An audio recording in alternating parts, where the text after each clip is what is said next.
अरबों साल पहले जब धरा पर जीवन की पहली सांसें ली जा रही थी, तब भी अरावली सीना ताने खामोश खड़ी थी। इसने न सिर्फ बढ़ते रेगिस्तान को रोका और उत्तर भारत को पानी और हरियाली दी, बल्कि खुशहाल जीवन भी दिया। अगर धरती की कहानी को अंतरिक्ष से देखा जाए तो अरबों साल पहले भी इसकी पहचान एक हरी रेखा से होती थी, और वो है अरावली की पर्वतमाला। ये सिर्फ पहाड़ नहीं, बल्कि समय का गवाह है, जिसने महाद्वीपों की हर छोटी बड़ी हलचल को देखा, कई नई सभ्यताओं को जन्म दिया और रेगिस्तान को रोककर उत्तर भारत को नई जिंदगी दी। लेकिन आज उसी अरावली के अस्तित्व पर खतरा मंडरा रहा है। इसके पीछे की वजह है इंसानी लालच, नीतिगत भूल और कॉर्पोरेट हित। मानसूनी हवाएं बिना रुके पूर्व की ओर चली जाती, इससे राजस्थान में बारिश कम हो जाती। हर रेगिस्तान पूर्व की ओर फैलता, हवाएं बिना वर्षा किए आगे निकल जाती, इससे उत्तर भारत सूखा पड़ जाता। अरावली नष्ट हुई तो उत्तर भारत का मौसम बदल जाएगा। वहीं अरावली बचाओ देश बचाओ मुहिम अब हरियाणा में भी तेजी से बढ़ने लगी है, जिस पर सियासी पारा भी चढ़ने लगा है। कांग्रेस के राज्यसभा सांसद रणदीप सुरजेवाला ने एक्स पर पोस्ट करते हुए कहा कि अवैध खनन से छलनी हो रही अरावली की दर्दनाक दास्तां, बीजेपी संरक्षित खनन माफिया ही रोज निकाल रहे जीवन रेखा की ही जान। वहीं रोहतक से कांग्रेस सांसद दीपेंद्र हुड्डा ने कहा कि अरावली को यूं नुकसान पहुंचने नहीं देंगे। आज देशवासियों के साथ वो भी संकल्प लेते हैं कि अरावली को बचाने के लिए हर लड़ाई लड़ेंगे। आज चाहिए तो ये था जब वायु प्रदूषण हरियाणा में, दिल्ली में, देश में सबसे ज्यादा नहीं दुनिया में सबसे ज्यादा वायु प्रदूषण हमारे क्षेत्र में हुआ, तो ऐसे समय में अरावली के पर्वत, अरावली के जंगलों में और वृक्षारोपण का फैसला सरकार लेती। लेकिन सरकार ने सुप्रीम कोर्ट में पैरवी करी कि 100 मीटर से कम की जितनी पहाड़, जितने पर्वत अरावली में आते हैं उनको अरावली ही ना समझा जाए। इससे दुर्भाग्यपूर्ण बात नहीं हो सकती। 100 मीटर कोई समुद्र के स्तर से 100 मीटर नहीं नापा जाएगा। ये जो सबसे नज़दीक समतल जगह जगह मिलेगी वहाँ से 100 मीटर नापा जाएगा। यानी कि गुड़गांव में जो पहाड़ियाँ हैं वो गुड़गांव की जो सिटी सेंटर है वहाँ से नापा जाएगा। तो ये तो मैं समझता हूँ कैसा फैसला जिसने आज देश को आक्रोशित किया है, एक ऐसा फैसला जो स्वीकार्य नहीं है। वहीं केंद्रीय राज्य मंत्री कृष्णपाल गुर्जर ने कांग्रेस के आरोपों पर पलटवार करते हुए कहा कि अरावली पूरी तरह से सुरक्षित है। अरावली के नाम पर कांग्रेस लोगों को बहका रही है। देखिए, मंत्री जी का बयान आ गया है, अरावली अरावली ही रहने वाली है और ये सुरक्षित रहने वाली है। और 0.19 एरिया यहाँ लोगों को लिए ये मकानों के लिए सामग्री भी चाहिए ना, लोगों के लिए मकान निर्माण के लिए रोड़ी चाहिए, बजरी चाहिए, पत्थर चाहिए, वो भी अल्टीमेटली कहीं ना कहीं से आएगा। तो ऐसा कोई 0.19% कोई एरिया है जिस पर माइनिंग के बारे में सोचा जा रहा है। लेकिन मंत्री जी का बयान आ गया है, उन्होंने बिल्कुल स्पष्ट कर दिया है, अरावली है, अरावली रहेगी और ये संरक्षित क्षेत्र ही रहेगा। इन पर कोई 20 नवंबर 2025 को सुप्रीम कोर्ट के एक फैसले ने देश भर में चिंता की लहर दौड़ा दी। अदालत ने अरावली पहाड़ियों की एक नई परिभाषा को स्वीकार कर लिया। वो ये था कि अब केवल वही पहाड़ अरावली माने जाएंगे जो अपने आसपास के इलाके से 100 मीटर या उससे अधिक ऊंचे ना हो। इसके पीछे सरकार का तर्क था कि इससे प्रशासनिक स्पष्टता आएगी और टिकाऊ विकास की योजना बनाना आसान होगा। लेकिन पर्यावरणविदों का कहना है कि ये फैसला अरावली के 90% हिस्से से कानूनी सुरक्षा छीन लेगा। वही अब देखना ये होगा कि अरावली पर उठा ये विवाद आखिर कब शांत होता है। ब्यूरो रिपोर्ट, जी मीडिया।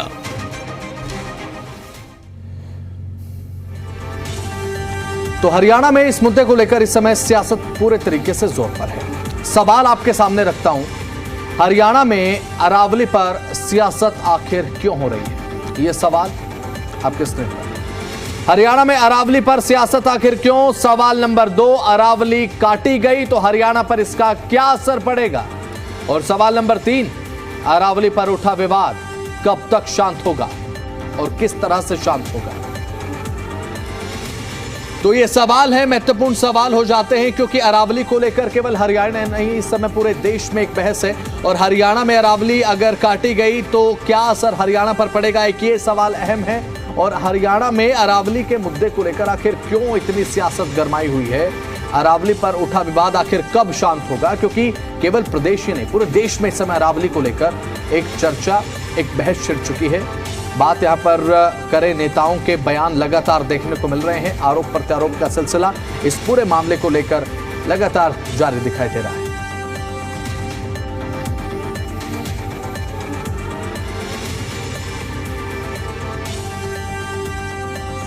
तो ये अहम सवाल है, अरावली काटी तो मुसीबत कितनी बढ़ेगी, अरावली काटने से कितना नुकसान होगा, ये भी अब एक बड़ा सवाल है। क्योंकि ये विपक्ष की तरफ से लगातार कहा जा रहा है कि अरावली अगर काटी गई तो इससे जीवन खतरे में आ जाएगा, और ये ठीक नहीं, ये बात कही जा रही है।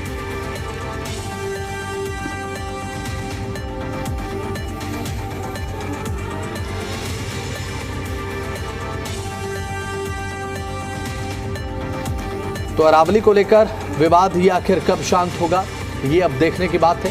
क्योंकि सीधे तौर पर अरावली पर अब सियासत पूरे देश में लगातार देखने को मिल रही है। तो वहीं अब एक बार फिर से हरियाणा में इस पूरे मामले पर सियासत, बयानबाजी का दौर लगातार जारी है। तो वहीं बीजेपी की तरफ से ये बातें कही जा रही हैं कि अरावली सेफ रहेगी, अरावली को संरक्षित ही मानकर आप चलें।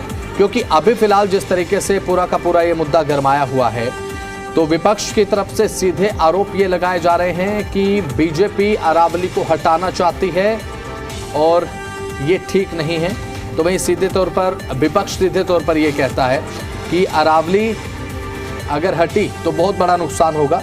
तो वहीं बीजेपी की तरफ से सीधे तौर पर यह बात कही गई कि अरावली को संरक्षित किया गया है, अरावली संरक्षित है, किसी प्रकार की कोई दिक्कत नहीं है।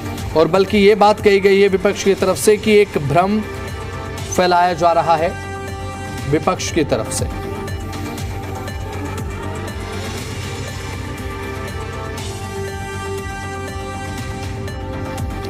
हमारे साथ हमारे तमाम खास मेहमान जुड़ चुके हैं, तमाम राजनीतिक दलों की तरफ से। पंकज बेनीवाल प्रवक्ता भारतीय जनता पार्टी के हमारे साथ जुड़ चुके हैं। शमशेर सिंह गोगी पूर्व विधायक कांग्रेस हमारे साथ जुड़ चुके हैं। ओंकार सिंह प्रवक्ता हाईएलडी हमारे साथ कुछ ही देर में जुड़ जाएंगे।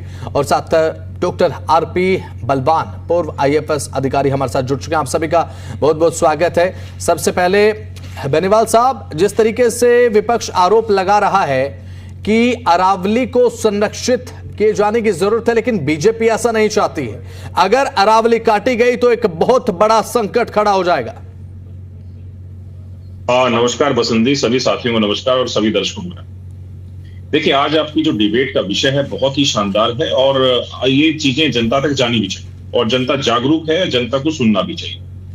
जो विपक्ष आज बातें उठा रहा है, विपक्ष क्या होता है कि कुछ भी बातें उठाई इधर उधर से, कहीं की ईंट कहीं का रोड़ा, भानुमती का कुंबा जोड़ा, कहावत भी है, तो एक बात को उठाते हैं, उस राय का पहाड़ बनाने की कोशिश करते हैं। लेकिन ऐसा है नहीं कुछ भी, क्योंकि माननीय मंत्री साहब हमारे भूपेंद्र सिंह यादव जी ने उन्होंने स्पष्ट तौर पर सारी बातों को कल क्लैरिफाई कर भी दिया है कि मिनिस्ट्री ऑफ एनवायरमेंट फॉरेस्ट चाहता क्या है, क्या हो रहा था, किस चीज के लिए वो बातें कर रहे थे। तो सारी चीजें हम सबके सामने। अब अरावली की एक पर्वत श्रृंखला है, पूरे देश में सबसे पुरानी है बसंत जी, और इसमें ये हमारे देश की धरोहर भी है। और ये हमारे इस एनसीआर एरिया का कहूं या जो 4 राज्य हैं, दिल्ली, हरियाणा, राजस्थान और गुजरात, इनके वो लंग्स भी हैं, फेफड़े भी हैं, जहां से हम ऑक्सीजन भी ले पाते हैं, जहां पर पानी इकट्ठा भी होता है, जहां से पानी भी मिलता है, वाटर जो रिचार्ज का जो बातें हैं, वो वाटर रिचार्ज भी हमारे को इस अरावली से मिलता है। अब 100 मीटर को लेकर के ये इन्होंने भागदौड़ मचा रखी है पूरे देश के अंदर, भ्रम फैलाने की स्थिति में ये लोग हैं। 100 मीटर ये पता नहीं कहां से नापने की कोशिश कर रहे हैं और कहां से झूठ फैलाने की कोशिश कर रहे हैं। सीधा सीधा बता दिया है कि भैया ईंट की दीवार के जैसे ऐसे तो कोई पर्वत श्रृंखला होती नहीं है ना जी। पर्वत श्रृंखला हमेशा ऐसी होती है। और जब बोल दिया स्पष्ट तरीके से, जो बेस है वो पूरा बेस नापा जाएगा, ऊपर की चोटी तक नापा जाएगा, और जो वो 100 मीटर होता ही होता है। और ये भी कह दिया कि एक पहाड़ी से दूसरी पहाड़ी के बीच में आधा किलोमीटर का एरिया है, यानी कि वो तो प्लेन होगा ना, वो आधा किलोमीटर का एरिया अगर हमें माने, 2 पहाड़ियों के बीच में आधा किलोमीटर का एरिया बिल्कुल प्लेन है, वो भी संरक्षित है। अगर 2 पहाड़ियों के बीच का प्लेन एरिया भी संरक्षित है, तो ये किस तरीके का भ्रम फैलाने की कोशिश आज पूरे देश के अंदर कर रहे हैं। 39 डिस्ट्रिक्टों में है ये पहाड़ी, जो अरावली की पूरी पर्वत श्रृंखला है। 1,47,000 स्क्वायर किलोमीटर इसका एरिया है। अब इसमें 100 मीटर की पहाड़ी का मैंने दायरा बताया कि जो भाई बेस है वो पूरा, और जो ऊंचाई है वो पूरी नापी जाएगी, ऐसे पहाड़ी नापी जाएगी इंक्लाइंड वे में, और वो 100 मीटर लगभग ऐसे करने से 90% से ज्यादा अरावली की पहाड़ी की जो पर्वत श्रृंखला है वो सेफ है, सेफ जोन में है। और ये जो नियम आया है, ये माइनिंग को, जो अवैध माइनिंग होती थी उसको मिनिमम, कम से कम और खत्म करने की ओर अग्रसर है, और उसकी तरफ एक बढ़ता हुआ कदम है। अब बेनीवाल साहब, एक स्ट्रेंथ लॉस होगा अरावली का या नहीं होगा? नहीं, मैं अब आपको बता रहा हूं। अब इसके अंदर 20 या 20 से ज्यादा ऐसे फॉरेस्ट हैं जो रिजर्व हैं और प्रोटेक्टेड फॉरेस्ट हैं, उन सबको सेफ रखा जाएगा। वो सारे के सारे सेफ जोन में होंगे। जिनकी ये बातें करते हैं कि 100 मीटर से कम है, साहब वो सारे के सारे वो फॉरेस्ट एरिया हैं, वो सारे के सारे रिजर्व एरिया हैं, वो सारे के सारे प्रोटेक्टेड फॉरेस्ट हैं, जिनको ऑलरेडी उनको सेफ किया हुआ है। और इको सेंसिटिव जोन है ऐसी बहुत सारी इस अरावली एरिया के अंदर, जिनका दायरा 1 किलोमीटर का है। वो 1 किलोमीटर का दायरा भी बिल्कुल सेफ है। तो हम तो ये बार बार कहें, और झीलें भी है इसके अंदर, सरिस्का झील है, सुल्तानपुर झील है, क्या नाम, उदयपुर की काफी सारी झीलें। तो इन सारी झीलों का एरिया भी सारे का सारा संरक्षित है। तो हम बार बार में कह रहे हैं कि पूरी अरावली की श्रृंखला जो है वो 90% से ज्यादा सेफ है इस नए नियम के आने से। और मिनिस्ट्री ऑफ जो एनवायरमेंट फॉरेस्ट है उसकी तारीफ की है कि भैया आपने जो ग्रीन अरावली वॉल मूवमेंट चलाया था। भाई ग्रीन अरावली वॉल मूवमेंट किसने चलाया? वो भारतीय जनता पार्टी में जो अभी जो सरकार है उसमें जो मिनिस्ट्री ऑफ एनवायरनमेंट फॉरेस्ट है उसने चलाया। उसकी तारीफ सुप्रीम कोर्ट ने की है कि आप भाई ग्रीन अरावली वॉल फॉरेस्ट बनाना चाहते हैं, आप उसको एज इट इज रखना चाहते हैं। ये किसने किया? ये राज्य सरकार ने किया। एक पेड़ मां के नाम, प्रधानमंत्री जी की योजना, पूरी अरावली श्रृंखला में पेड़ जितने ज्यादा अब की बार लगाए गए इस योजना। ठीक है बेनीवाल साहब, आपके पास मैं लौटूंगा। हमारे साथ शमशेर गोगी जी इस समय, पूर्व विधायक कांग्रेस। गोगी जी स्वागत आपका बहुत बहुत अजीज दिल इंसियार हरियाणा पर। अब बड़ी जोर शोर के साथ विपक्ष सर ये मुद्दा उठा रहा है अरावली का, और बड़ा सेंसिटिव मुद्दा है गोगी साहब, इस बात को आप अच्छे तरीके से समझते हैं। लेकिन बीजेपी ये कह रही है कि मात्र एक भ्रम फैलाया जा रहा है। देखो बीजेपी क्या कह रही है, इसका मतलब ये है कि ये फैसला आने से पहले अरावली सुरक्षित नहीं थी। बीजेपी वाले बेनीवाल साहब कह रहे हैं कि अब इस फैसले से अरावली सुरक्षित है। इसका मतलब इससे पहले सुरक्षित नहीं थी। मुद्दा क्या था सुप्रीम कोर्ट में कि जो अवैध माइनिंग हो रही है उसको बंद किया जाए, और किया क्या? सरकार ने वहां पे क्या पक्ष रखा? कोई भी माइनिंग बंद नहीं की गई जो चल रही है, और माइनिंग बंद ना करके उल्टा एक ऐसा नियम बना दिया जिससे मतलब दिल्ली से लेके और गुजरात तक हड़कंप मचा हुआ है। क्या ये जितने लोग बोल रहे हैं और जो आम लोग बोल रहे हैं, इसमें कोई राजनीति तो बाद में घुसेगी और बाद में आएगी। जो आम लोग वहां के बशिंदे बोल रहे हैं, क्या वो सारे के सारे मतलब मूर्ख ही हैं? उनको असली समझ है जो वहां रहते हैं, जिनको इसकी जरूरत है। और ये कुदरत का बनाया हुआ स्ट्रक्चर है जिसको खराब करने का काम बीजेपी कर रही है। और इस बीजेपी ने शुरू से ऐसे ही किया है, कहते कुछ है करते कुछ है। अगर ये सब कुछ सुरक्षित था तो फिर ये नए नियम लाने की जरूरत क्या थी? किसने प्रपोजल दी? इससे ग्रीनरी आएगी, कितने पेड़ कटेंगे? आपने देखा भी सुप्रीम कोर्ट से करनाल के अंदर फैसला हुआ है, ग्रीन बेल्ट के 40 बड़े बड़े पेड़ काट के बीजेपी के दफ्तर को रास्ता बना लिया। पंचकुला में सैकड़ों पेड़ काट के एक बुत लगाया जा रहा है, आज लगा दिया होगा। तो इनको ग्रीनरी से या फॉरेस्ट से कुछ लेना देना नहीं है। आप थोड़े दिनों के बाद अगर मामला ठंडा पड़ेगा तो आपको पता लगेगा कि इसका टेंडर जो है गुजरात से दिल्ली ले आने का, अरावली पर्वत का सारा काम अडानी जी को दे दिया गया। ये कहीं ना कहीं इस देश में ऐसे मुद्दे उठाती क्यों हैं जिस बेमतलब अरावली पर्वत से लोगों की इतनी बड़ा मतलब सुरक्षा मिली हुई थी, वहां के लोगों का जनजीवन उस पर निर्भर करता है, और ये लोग उसका मजाक बना रहे हैं। और फिर ये कहते हैं जी मानते क्यों नहीं? हमारे मंत्री ने कह दिया।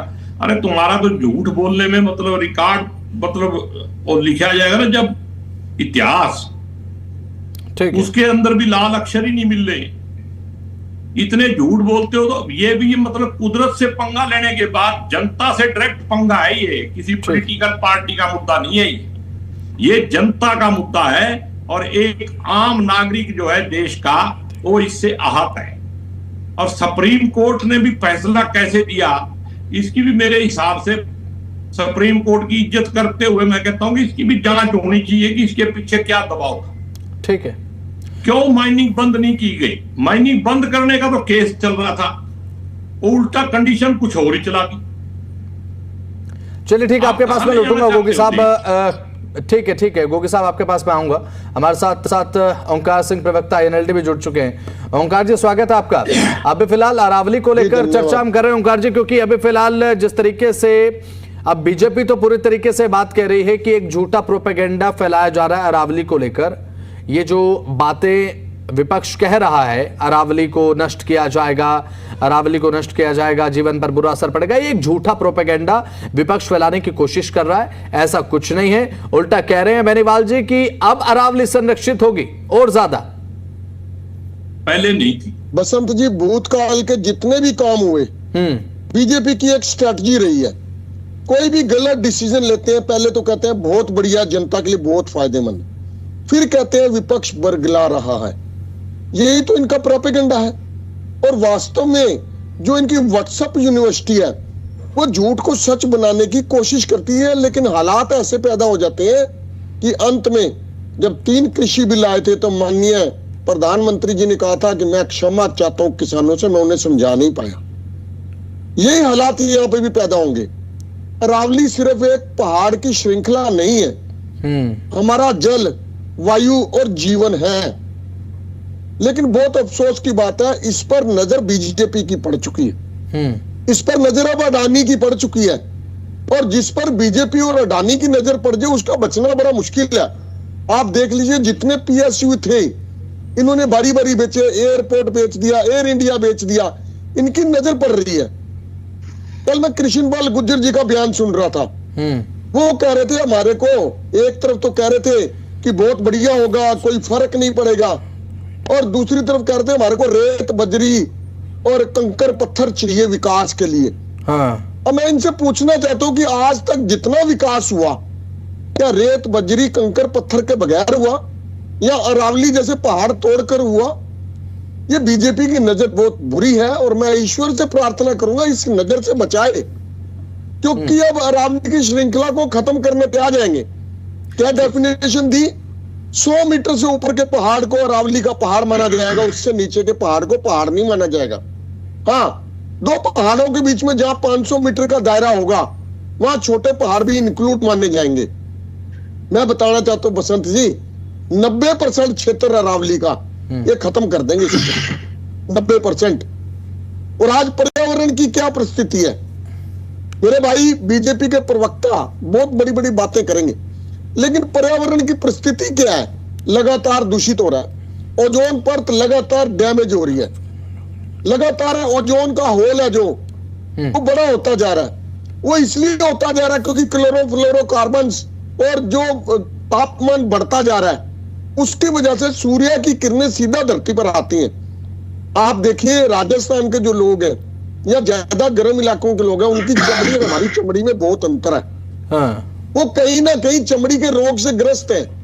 यही परिस्थितियां हरियाणा में हो जाएंगी, क्योंकि जो पहाड़ ही कट जाएंगे। पहाड़ सिर्फ पहाड़ नहीं है, ये हमारी वो जो अल्ट्रा वायलेट रेज है सूर्य की, उसको अपने ऊपर अब्जॉर्ब करते हैं।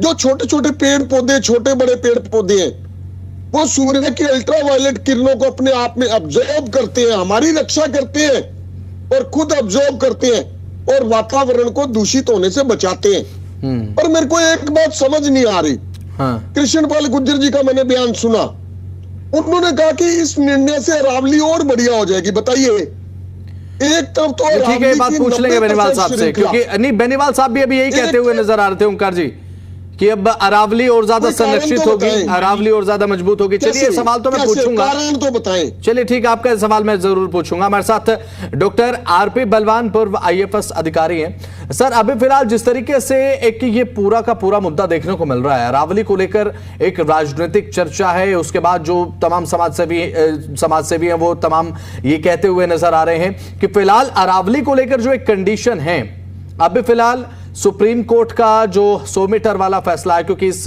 फैसले को 100 मीटर वाला फैसला लगातार कहा जा रहा है आम बोलचाल में, आम जनमानस में इस बात की बहुत चर्चा भी पूरे देश में है, तो इससे सर क्या समझा जाए कि क्या ये आने वाले समय के लिए ठीक नहीं है, क्या यही समझ लिया जाए? थोड़ा स्पष्ट कीजिए सर प्लीज। देखो, सबसे पहले तो मेरा किसी राजनीतिक पार्टी से कोई लेना देना नहीं है और मैं हरियाणा कैडर का अफसर रहा हूं। किसी राजनीतिक पार्टी ने अरावली को सही से बचाने का प्रयास नहीं किया, बात खत्म। अब मैं आता हूं कि ये फैसला क्या है और जो केंद्रीय मंत्री ने कहा उसमें क्या दम है। फैसला देने की कोई जरूरत नहीं थी। ये coloniser, land mafia, mining mafia ने घुमा फिरा के कहा है। मैं ब्यूरोक्रेट हूं, मैं जियोलॉजिस्ट भी हूं। जियोलॉजी में ऑलरेडी पहाड़, नहर, नदी सब पहले से वेल डिफाइंड है। मैं पिछले 30 साल से अरावली को बचाने का काम कर रहा हूं। सारी पॉलिटिकल पार्टियों ने खूब मेरे को विक्टिमाइज किया है, जिसकी जितनी ताकत थी उतना, और जिसका दाव लगता है उतना है। 100 मीटर की जो परिभाषा है, ये जो माइनिंग लॉबी थी, जो मंत्री ने कहा कि जी 2006 से लागू है। अरे भाई, पिछले 20 साल से हरियाणा में गैर कानूनी माइनिंग हो रही है, तीसरे वो भी सारे से करा दोगे क्या आप? ये गैर कानूनी माइनिंग हो रही थी तो ये एक तुक्का निकाला है। अब दूसरी बात यह है कि मैं इकोलॉजिस्ट मतलब फॉरेस्ट अफसर हूं, तो एक होता है इकोलॉजी, परिस्थिति कभी भी टुकड़ों में नहीं जिंदा रह सकती। ये जो करोड़ों साल से वनजीव, पेड़ पौधे इस हार्श क्लाइमेट में पैदा हुए हैं, एक बार मर गए दोबारा नहीं बना सकते। अब अजीब सा बात क्या, उन्होंने कमेटी जो पर्यावरण वन मंत्रालय की कमेटी ने रिपोर्ट दी, बोला जी लोकल रिलीफ से 100 मीटर ऊंचा होगा वो पहाड़, उससे नहीं। अरे भाई, पहले तो तुम्हें यही नहीं पता लोकल रिलीफ क्या है। मैं सारे की वाला हरदे मैंने कहा भाई मेरे पास ये सर्वे सीट है, गुड़गांव में मैं रह रहा हूं, तो गुड़गांव दिल्ली की सर्वे सीट है। इस पे आप वो जो लोवेस्ट कंटूरर वो आप लाइन ड्रा करके दिखा दो, वो जो कहाँ क्लोज होगा। उसमें कहा कि जो लोवेस्ट कंटूर लाइन है वो क्लोज होगी। अरे वो आइसोलेटेड हिल की होती है। ये क्या है, 3000 मिलियन ईयर से बनते बनते 1000 मिलियन तक बनते बनते पहाड़ है। ये इरोडेड है, प्लेटो टाइप है, इनमें ये एक नहीं है। अब दिल्ली से लेके अगर मैं गुड़गांव की बात करूं तो इसमें कहीं भी, जैसे गुड़गांव का ऊंचाई 240 से 260 मीटर है। अब कंटूर जब जाते हैं नजफगढ़ की तरफ थोड़ा कम हो जाता है। अब वो क्लोज कहाँ होगा? मैं टेक्निकल बात कर रहा हूं, ये वो क्लोज होगा ही नहीं। ये जो कागजी कार्रवाई जो इन्होंने की, ये दफ्तरों में बैठ के कर ली, इन्होंने ग्राउंड रियलिटी पे इसका देखा ही नहीं करेगा। अब जब अफसर जाएंगे, माइनिंग वाला कहेगा भाई मैं तो ऊपर वाला कंटूर मानूंगा, क्योंकि गुड़गांव में 240-60 है और हाईएस्ट पॉइंट जो गुड़गांव में 300 फीट के लगभग है, 60 मीटर। तो सारा गुड़गांव का पहाड़ भार हो गया। अब कल परसों में जैसे कहीं और अखबारों में जा रहा था, पत्रकार भी कह रहे थे, मेरे पास भी बुलाना देने आ गए, बोले अजय फार्म हाउस वाले हम तो सारे बाहर हो गए। जजमेंट में लिखा है माइनिंग, लेकिन माइनिंग तक सीमित नहीं रहेगा। ये अफसर से आए तो लूटने का बहाना दे दिया कि जो चाहेगा वैसा कर लेगा। और 100 मीटर में तो हरियाणा का तो 90 नहीं 95 से 98% भार हो जाएगा।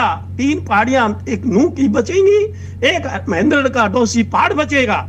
ये मैं तो भूग्रफ देता हूं। मैं बिल्कुल, एक महेंद्रगढ़ और एक भिवानी में, ये 2 चोटियां की 100 मीटर से ऊपर में आती हैं। ये बचेंगी, क्योंकि एक तो होता है हाइट हमेशा मीन सी लेवल से नापी जाती है। अब वो चीज तो ली नहीं भाई। लोकल रिलीफ क्या होता है? लोकल रिलीफ का मतलब है स्थानीय धरातल। धरातल में कहां से नापोगे भाई? कोई फिक्स पॉइंट है क्या? आप कौन सा कंटूर? फिर वो कहा कि सर्वे ऑफ इंडिया के कंटूर है, टोपोमैप है।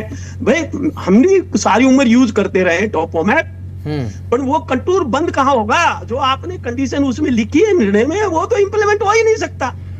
वो तो एक तमाशा कर दिया इन्होंने। आगे अब ठीक है, कल जस्टिस गवी का भी इंटरव्यू में देख रहा था, औरों का भी, नेताओं का भी सुन रहा हूं, ये खाली बहानाबाजी है। ऊपर से हमारे मंत्री जी एक कह रहे जो ऊपर से, अरे भाई ये किसने कहा है ऊपर से? धरती से नापी जाती है या मीन से लेवल से हाइट नापी जाती है। लोकल नापे अड़ोस पड़ोस से नापेंगे।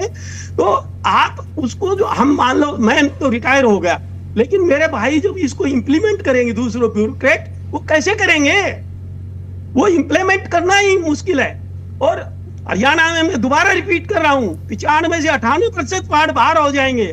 और ये कहते हैं माइनिंग, भाई गुड़गांव फरीदाबाद में तो माइनिंग सुप्रीम कोर्ट ने 10 साल से बंद कर रखी है। माइनिंग तो थी ही नहीं यहाँ, खाली चोरी थी। वो सारी पार्टियों में रही है। ये कोई ये जो भले बन रहे पार्टी, सारी पार्टियों में लूट उतनी ही थी। ऐसा कोई नहीं कि किसी पार्टी ने बंद किया हो। अब इनने क्या किया? पहले तो आए तो इनने हरियाणा में ऐसा लगा कि पहले तो सोंडा, जो एक होते ना कहानी, सोना के अंडे दिया करती मुर्गी, ये तो मुर्गी को ही मार रहे हैं। भाई सारा अरावली ही खत्म हो जाएगा। चलिए ठीक है, बिल्कुल, चलिए ठीक है, मैं जवाब ले लेता हूं। अब बेनीवाल साहब, क्योंकि लगातार यहां पर बात गोगी जी कह रहे हैं कि क्या पहले संरक्षित नहीं थे, आप कह रहे हैं अब ज्यादा संरक्षण यहां पर 100 मीटर से कम का जो पहाड़ी इलाका है वो रहेगा अरावली का। ओंकार सिंह जी भी सवाल उठाते नजर आ रहे हैं और साथ ही अब डॉक्टर साहब को भी आपने सुना। तो अभी फिलहाल जिस तरीके से आप ये कह रहे हैं कि विपक्ष एक झूठा नैरेटिव गढ़ रहा है, तो सर क्या आपको लगता है कि अभी स्थिति बहुत ज्यादा साफ करने की जरूरत है आपको इस समय? क्योंकि अभी ये जो, भले ही चलिए ठीक है आप कह रहे हैं कि नैरेटिव है, अगर नैरेटिव भी है तो कम से कम आप स्थिति को स्पष्ट कर दीजिए कि ये जो फैसला है वो किस तरीके से अरावली के हक में है और किस तरीके से नहीं है। इस पर जवाब लूंगा, लेकिन इसी बीच एक बड़ी जानकारी सामने आ रही है, एक बड़ी खबर बता दें आपको। अरावली मुद्दे को लेकर मनोहर लाल का कांग्रेस पर पलटवार देखने को मिला। केंद्रीय मंत्री मनोहर लाल कांग्रेस पर पलटवार करते हुए नजर आए, ये बड़ी जानकारी है। और साथ ही बोले कि मानदंड 2006 में कांग्रेस सरकार ने ही बनाए थे, सुप्रीम कोर्ट के निर्देशों का सख्त पालन होगा, अरावली को किसी भी तरह का कोई खतरा नहीं है, दिल्ली के आसपास खनन पूरी तरह से प्रतिबंधित है, मुद्दा न होने पर कांग्रेस बेवजह की बयानबाजी करती है। ये तमाम बातें केंद्रीय मंत्री मनोहर लाल की तरफ से कही गई हैं। सुप्रीम कोर्ट के निर्देशों का सख्त पालन होगा और अरावली को किसी तरीके का कोई खतरा नहीं है, मुद्दा न होने के चलते कांग्रेस बेवजह बयानबाजी कर रही है। और कांग्रेस द्वारा अरावली मुद्दे को लेकर किए गए टिप्पणी पर केंद्रीय मंत्री मनोहर लाल एक बार फिर से अब हमलावर नजर आए और सीधे तौर पर निशाना साधा कांग्रेस पर। ये चीजें आज की नहीं है, ये मानदंड 2006 में भी जब कांग्रेस की सरकार थी तब भी यही मानदंड तय किए गए थे और केवल उस मानदंड में कुछ लोगों ने ढिलाई बरती। उसको दोबारा से सख्ती से लागू करने के लिए सुप्रीम कोर्ट ने जो कहा है, वो कमेटी ने जो कहा है उसे आगे हम बढ़ाने का काम करेंगे। तमाम बातें कहते हुए मनोहर लाल नजर आए हैं और सीधे तौर पर यह कहा कि विपक्ष जो है यानी कि कांग्रेस अब एक झूठा प्रोपेगेंडा फैला रही है। अब मुद्दा न होने के चलते बेवजह इस तरीके की बातें कही जा रही हैं। सुनवाते हैं आपको क्या कुछ कहा केंद्रीय मंत्री मनोहर लाल ने। सुनिए। कांग्रेस को जब कोई विषय नहीं मिलते हैं तो अधूरी बातों को लेकर के आगे बढ़ते हैं और ये चीज़ें कोई आज की नहीं है। ये सन 2006 में भी जब कांग्रेस की सरकार थी तब भी यही नॉर्म्स तय किए गए थे। केवल उन नॉर्म्स में कुछ ढिलाई लोगों ने बरती, उसको दोबारा से सख्ती से लागू करने के लिए सुप्रीम कोर्ट ने जो कहा है, जो कमेटी ने कहा है, उसको आगे बढ़ाएंगे। किसी प्रकार का कोई अरावली को खतरा नहीं है। जो अरावली दिल्ली के आसपास है वहाँ सारे खनन प्रतिबंधित है, वहाँ किसी प्रकार का कोई नुकसान नहीं होता, पेड़ नहीं कटते हैं, कोई इलीगल खनन ना हो, इसलिए उन्होंने कुछ नॉर्म्स बनाए हैं। केवल कांग्रेस तो जब विषय नहीं होता उस प्रकार के विषयों को उघार करके बाहर निकलते हैं, कभी किसी एक विषय पर चढ़ते हैं, कभी दूसरे पर चढ़ते हैं और जब उसकी चर्चा कराई जाती है तो चर्चा में भाग। तो चलिए इसी के साथ चर्चा पर वापस लौटते हैं। बेनीवाल साहब, सुनवाया हमने, क्या कुछ कहते नजर आए केंद्रीय मंत्री मनोहर लाल? जो सवाल मैंने पूछा था उसका जवाब सर बेनीवाल जी। देखिए बसंत जी, अब मनोहर लाल जी जो मंत्री हैं भारत देश के, उन्होंने भी जो स्थिति है पूरी स्पष्ट तरीके से कर दी। अब मनोहर लाल जी की बात में मैं जैसे कि वो मनगढ़ंत कहानियां कांग्रेस के साथी करते हैं या झूठा नैरेटिव बनाने की बातें करते हैं, वो क्यों कहते हैं? अब माननीय जो इनके रोहतक से सांसद हैं दीपेंद्र सिंह हुड्डा साहब, कल ही उनका भी बयान चल रहा था ट्विटर पे कि दिल्ली की रायसीना हिल्स को तोड़ दिया जाएगा, अरावली की पर्वत श्रृंखला। अरे भैया, दिल्ली में कब से बंद है, कब से प्रतिबंधित है? उस रायसीना हिल्स पे ही हमारा राजभवन है, सारी चीजें हैं, संसद है, हर चीज। दिल्ली की तो मतलब जी सब कुछ तो उसी पे है। उसके बावजूद उनका ये कह देना भ्रम फैलाना नहीं है क्या? वो तो चाहते कि दिल्ली उजड़ गई ऐसा तो कहकर। तो ये सब भ्रम फैलाने की स्थिति कांग्रेस। गोगी जी, भ्रम फैलाया जा रहा है क्या? क्योंकि केंद्रीय मंत्री मनोहर लाल जी कह रहे हैं कि सीधे तौर पर कांग्रेस के पास कोई मुद्दा नहीं है, बेवजह का मुद्दा बनाया जा रहा है कांग्रेस की तरफ से। कभी किसी चीज को लेकर एक मुद्दा क्रिएट करते हैं, कभी किसी चीज को लेकर। बेनीवाल साहब, आ रहा हूं आपके पास, एक छोटा सा आंसर ले रहा हूं गोगी जी से, ठीक है?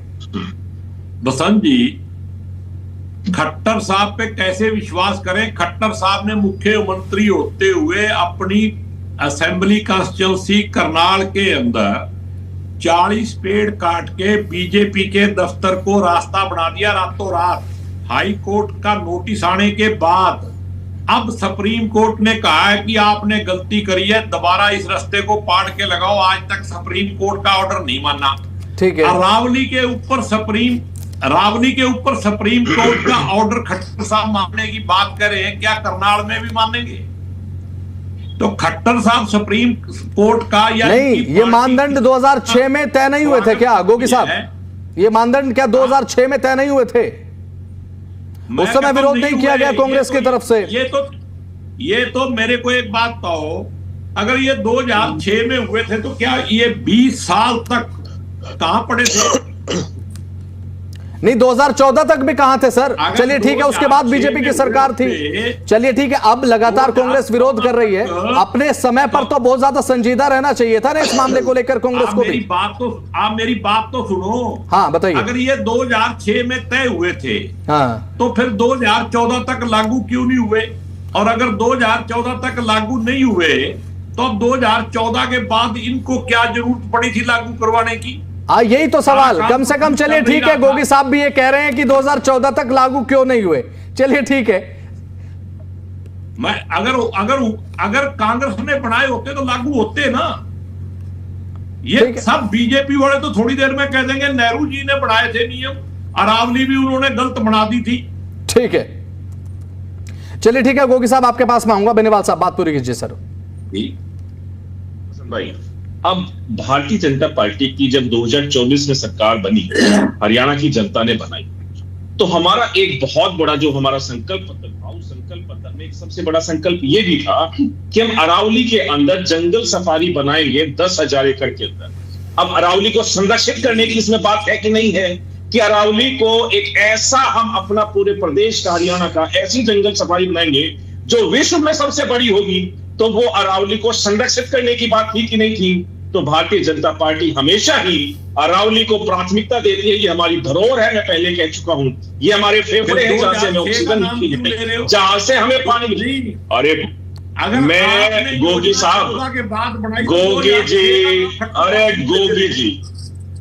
गोगी जी, मैं ज्यादा आप लोगों पे कटाक्ष करना पसंद नहीं करता, क्योंकि आप लोगों का जो विवेक है वो अलग तरीके।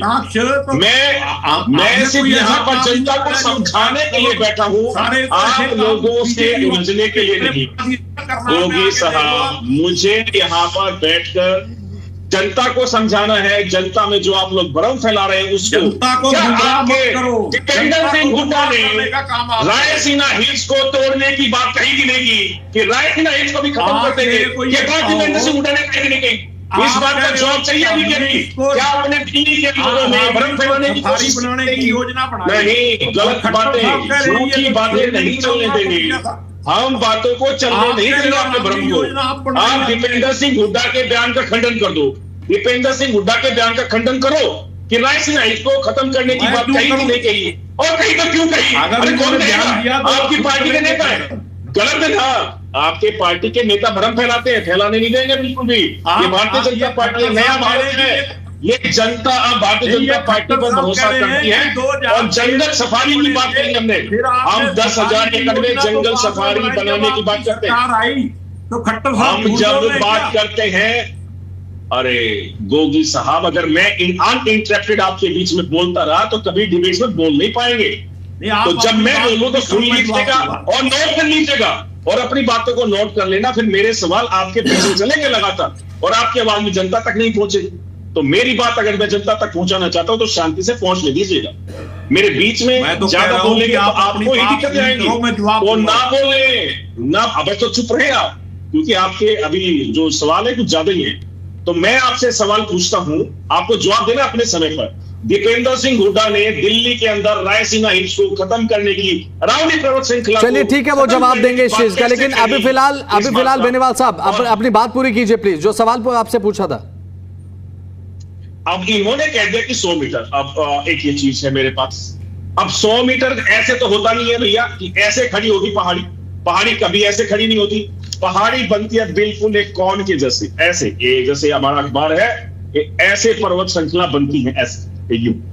अब जब हम कहते हैं कि भैया बेस से लेकर के और ऊपर की हाइट तक नापेंगे और ऐसे इंक्लाइन वे में आएगा तो 100 मीटर पे लगभग 90% से ज्यादा अरावली की पर्वत श्रृंखला 100 मीटर से ऊपर बनती है प्रशांत जी। और 0.19% माइनिंग के लिए ओपन रहेगी, उसमें भी तमाम तरह की सारी परमिशंस ली जाएंगी। और अभी ये 0.19%, ये 0.19% जो आप कह रहे हैं बेनीवाल साहब, ये जो 0.19% है, अब इसे लेकर जो ऑप्टिमाइज किया जाएगा, जो खनन यहां पर देखने को मिलेगा, अब वो ये कह रहे हैं कि ये भी इन चीजों को लेकर होगा, वहां पर मकान बनाए जाएंगे। आपने बयान भी सुना, जिस तरीके से ओपनिंग रिपोर्ट में मैंने आपको बयान भी सुनवाया, और इसके क्या मानक रहेंगे? क्या ये अलग अलग जगह पर होगा या फिर एक ही जगह पर होगा?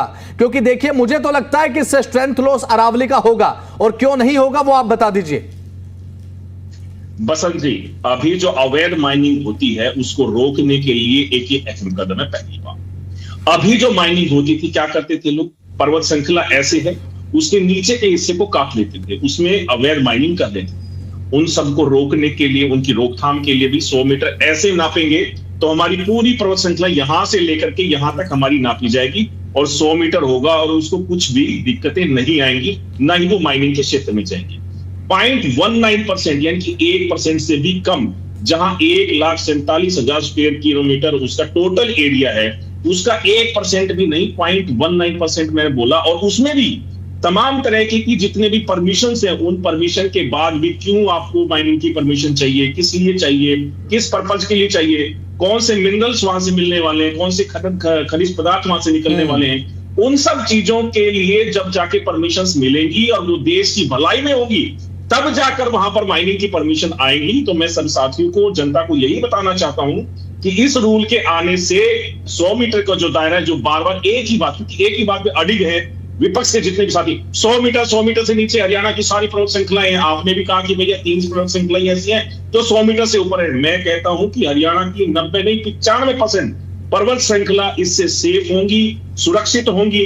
क्योंकि मैंने पहले बताया कि 20 से ज्यादा ऐसे फॉरेस्ट रिजर्व एरिया है और प्रोटेक्टेड रिजर्व फॉरेस्ट एरिया भी है, इको सेंसिटिव जोन भी है जो 1-1 किलोमीटर का अपना दायरा रखते हैं। और हमने कहा कि भाई एक पर्वत श्रृंखला से दूसरी पर्वत श्रृंखला तक जाते हैं पहाड़ी में, अगर आधा किलोमीटर का डिफरेंस है तो वो अगर प्लेन हो, छोटी पहाड़ियां हो, सब कुछ संरक्षित रहेगा, सेफ रहेगा। तो मेरे ख्याल से लगभग मैं जहां तक देखता हूं पहाड़ों को, सभी आप भी देखते होंगे, एक पहाड़ी जब बनती है और दूसरी पहाड़ी के बीच में अगर आधा किलोमीटर का एरिया, तो छोटी छोटी पहाड़ियां वहां से यूं होती आती है और इधर से छोटी छोटी होती, वहां पर बड़ी हो जाती है, तो वो आधा किलोमीटर का एरिया भी संरक्षित है। तो इस तरीके से लगभग हरियाणा का 95% जो एरिया है अरावली का, वो पूरा संरक्षित रहेगा, सुरक्षित रहेगा। और 100% कहने में भी मुझे गुरेज नहीं है, क्योंकि अवैध माइनिंग जहां पर हमारे साथियों को शहादत भी देनी पड़ी अवैध माइनिंग के जो माफिया थे उनके साथ अपना लोहा मनवाते हुए, तो इन सब चीजों पर पूरा अंकुश लगेगा। और जो हमारे फेफड़े हैं, जो हमारी धरोहर है, जो विरासत है अरावली, वो एज इट इज रहेगी, ग्रीन रहेगी। एक पेड़ मां के नाम अभी साफ कह रहे थे गोगी। चलिए ठीक है, ओंकार सिंह जी हमारे साथ नेलो प्रवक्ता लगातार बने हुए हैं। ओंकार जी अभी ठीक है, जवाब मैं लूंगा आपके ठीक है, आपके सवाल का जवाब मैं जरूर लूंगा गोगी जी से, लेकिन अभी फिलहाल ओंकार सिंह जी लगातार हमारे साथ बने हुए हैं। ओंकार सिंह जी, अब लगातार इस बात को लेकर विरोध तो हो रहा है।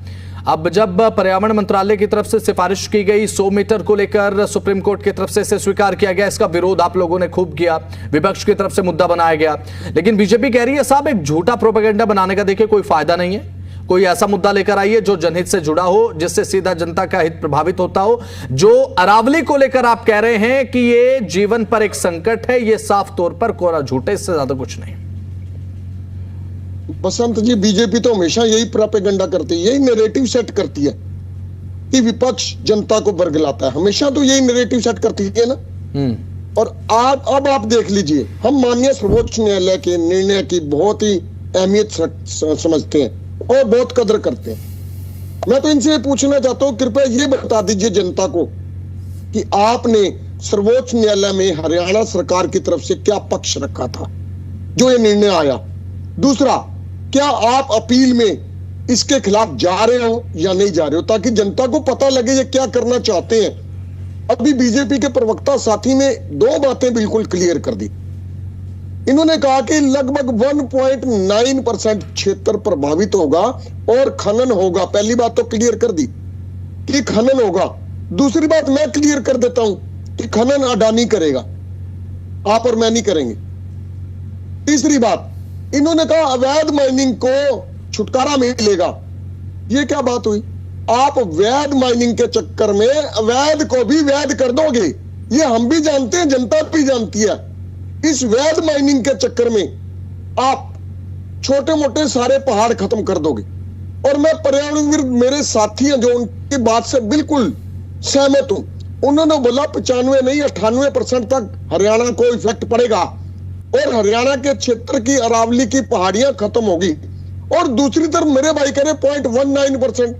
देखिए, जब मतभेद होता है तो 2-4% की तो बात मान सकते हैं, कोई 50% कह रहा, कोई 55 कह दे, लेकिन इतना ज्यादा डिफरेंस।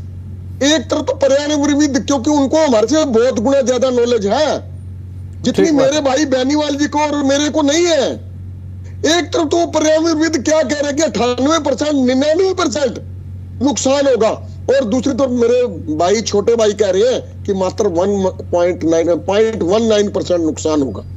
बहुत अजीब बात है। और एक चीज और कहना चाहूंगा, आज ये जो हुड्डा साहब घड़ियाली आंसू दिखा रहे हैं, जब हुड्डा साहब मुख्यमंत्री थे वर्ष 2013 में एनवायरमेंट बोर्ड की बैठक हुई थी। उस बैठक में कमलनाथ और गिरिजा व्यास जी भी शामिल थे। उसमें हुड्डा साहब का क्या रवैया था? उसमें हुड्डा साहब इसी निर्णय को लेके जा रहे थे और जबरदस्ती इसको लागू करने के हक में थे। वो तो ये फाइल माननीय मनमोहन सिंह जी के पास पहुंच गई और धन्यवाद करते हैं, आज वो हमारे बीच में नहीं है, जिन्होंने इस पर रोक लगा दी थी 2013 में। आप उठा के देख लेना। आज हुड्डा साहब घड़ियाली आंसू सिर्फ इसलिए रो रहे हैं क्योंकि उनको पता है कि इसके अलावा कोई चारा नहीं है। लेकिन उस वक्त अगर माननीय मनमोहन सिंह जी इसको रोक ना लगाते तो ये काम जो आज बीजेपी कर रही है वो हुड्डा ने कर दिया था। लेकिन अफसोस की बात है, बीजेपी जितने भी काम करती है अंबानी अडानी के रास्ते साफ करने के लिए करती है। अब पहली बात मेरे भाई ने ये कह दी कि खनन तो होगा, मतलब इनकी नीयत बिल्कुल क्लियर हो चुकी है, खनन होगा। और दूसरी बात मैं बिल्कुल साफ कर देता हूं, खनन अडानी ही करेगा, तीसरा बंदा नहीं करेगा। लेकिन अफसोस की बात, ये आज अपना सोच रहे हैं, हमारी आने वाली पीढ़ियों का नहीं सोच रहे। ठीक है, जबकि व्यक्ति को अपना नहीं सोचना चाहिए। हमारी जिंदगी तो गुजर गई। खट्टर साहब कह रहे हैं कि कोई प्रभाव नहीं पड़ेगा। अगर खट्टर साहब प्रभाव नहीं पड़ेगा तो जैसा है वैसे ही छोड़ दीजिए। फिर एक बात बहुत बड़ी कही मेरे भाई बीजेपी के प्रवक्ता ने, ठीक है, इन्होंने कहा दुनिया की बहुत बड़ी जंगल सफारी बनाएंगे, दुनिया की सबसे बड़ी जंगल सफारी बनाएंगे। किसने रोका आपको जंगल सफारी बनाने से? लिए किसने रोका? भाई हम तो अरावली श्रृंखला को समाप्त करने, उसको कम करने, उसका दोहन करने, उसका खनन करने से हमें इतराज है। हमारे को जंगल सफारी से कोई इतराज नहीं है। आप बनाइए, दुनिया की क्या 3 लोगों की सबसे बड़ी जंगल सफारी बनाइए, लेकिन नियत रखिए जंगल सफारी बनाने की। आप अगर पेड़ पौधे काटोगे, अरावली को हटाओगे, बस खत्म कर रहा हूं, तो लाखों करोड़ों किस्म के जीव खत्म हो जाएंगे। और वो कहां जाएंगे? कुछ जीव तो चलो अपना रास्ता ढूंढ लेंगे और कुछ जीव दोबारा पैदा नहीं हो पाएंगे। जैसे मेरे भाई पर्यावरणविद ने कहा कि पौधे दोबारा पैदा नहीं पहुंच पाएंगे। और मैं इससे भी आगे कह रहा हूं कि जो छोटे छोटे जीव जंतु जिनको हम जानते भी नहीं है, जिनकी प्रजातियां नहीं पता हमारे को, वो प्रजातियां लुप्त हो जाएंगी। ये मेरी गारंटी। ठीक है, हमारे साथ डॉक्टर बलवान जी लगातार जुड़े हुए हैं। अभी फिलहाल बात अगर करें तो डॉक्टर साहब, अभी फिलहाल जिस तरीके से पूरा मुद्दा गरमाया हुआ है और इसे लेकर सवाल मैं उनसे करूंगा, लेकिन अभी फिलहाल लगातार हमारे साथ तमाम राजनीतिक पार्टियों के जो प्रवक्ता है वो जुड़े हुए हैं। अभी फिलहाल बेनीवाल साहब, एक सवाल ये कि जब 100 मीटर की परिभाषा केंद्रीय पर्यावरण मंत्रालय तय करता है और ये परिभाषा को लेकर जब सुप्रीम कोर्ट की तरफ से भी एक ग्रीन सिग्नल मिला, तो ये क्या 100 मीटर की परिभाषा थी सर जो लिखा गया था सुप्रीम कोर्ट को? ये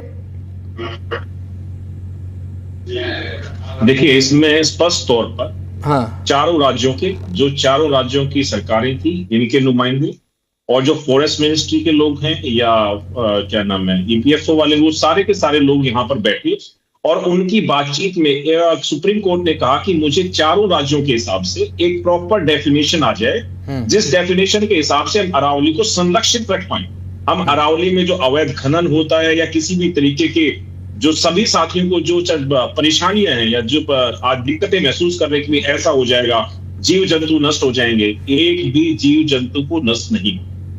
तो संरक्षित और अच्छे तरीके से रखने के लिए ये सारी चीजें, और 100 मीटर का जो बार बार मैं तो कह ही रहा हूं कि 100 मीटर के ऊपर अटक के और जनता को बरगलाने की कोशिश की जा रही है। वो 100 मीटर कैसे नापा जाएगा उसको मैंने आपको 2-3 बार एग्जांपल देके समझा दिया कि बेस से लेकर के जहां से वो स्टार्ट होता है वहां से नापा जाएगा, ना कि मिड से यूं सीधा एक इंची टेप नाप दिया जाएगा। बिल्कुल भी ऐसा नहीं है। ठीक है, चल, तो सारी चीजें स्पष्ट है। चलिए ठीक है, आपके पास मैं लौटूंगा। एक लास्ट कमेंट ले रहा हूं, गोगी साहब एक लास्ट कमेंट। सर गोगी जी हमारे साथ कांग्रेस के पूर्व विधायक है, उनसे लास्ट कमेंट ले रहा हूं, तो इसके बाद लास्ट कमेंट लेके सभी से इसके बाद डिबेट क्लोज करेंगे। चलिए ठीक है, गोगी जी फिलहाल हमारे साथ नहीं है। ओंकार जी एक लास्ट कमेंट सर। जी देखिए, मैं तो यही रिक्वेस्ट करूंगा बीजेपी की सरकार से, क्योंकि जिस चीज पर इनकी नजर पड़ जाती है वो बचती तो नहीं। और जनता से भी बेनती करूंगा, इसके खिलाफ डट कर खड़े हो जाओ, नहीं तो बीजेपी अरावली को खत्म कर देगी। आप देख लेना, थोड़े दिनों के बाद बिल्कुल स्पष्ट बयान आ जाएगा, ये पहाड़ियां अडानी को दे दी गई हैं। जैसे शिप के लिए हमने दे दिया, एयरलाइंस दे दी, एयरपोर्ट दे दिए, ऐसे अरावली की पहाड़ियां भी चली हैं, क्योंकि हमारे पास जनता तो है ही नहीं है। हमारे पास 2 ही व्यक्ति हैं पूरे भारत में, एक अंबानी एक अडानी, और सरकार है जो वो इनकी एक एजेंट बन के काम कर रही है। मेरे को इसमें कहने में कोई अच्छी चलिए ठीक है, एक लास्ट कमेंट ले रहा हूं। ठीक है बेनीवाल साहब एक लास्ट कमेंट सर, इसके बाद मैं क्लोज कर रहा हूं फिर। देखिए बसंत जी, किसी भी हरियाणा के हो, दिल्ली के हो, राजस्थान के हो, गुजरात के हो, जितने भी साथी आपके इस प्रस्तुति चैनल को सुन रहे हैं, किसी को परेशान होने की आवश्यकता नहीं है। ये अरावली की जो पर्वत श्रृंखलाएं हैं, ये हमारी धरोहर है, ये यूं की यूं रहेंगी, इनको कुछ भी हार्म नहीं होगा। कोई पशु पक्षी, जीव जंतु, पेड़ पौधे सब ऐसे ही रहेंगे, बल्कि एक पेड़ नाम मां के नाम के तहत हम इसमें और पेड़ों की जो चीजें हैं और ज्यादा बढ़ाएंगे और वैरायटी बढ़ाएंगे और अरावली को और मजबूत बनाएंगे। चलिए ठीक है, आप सभी का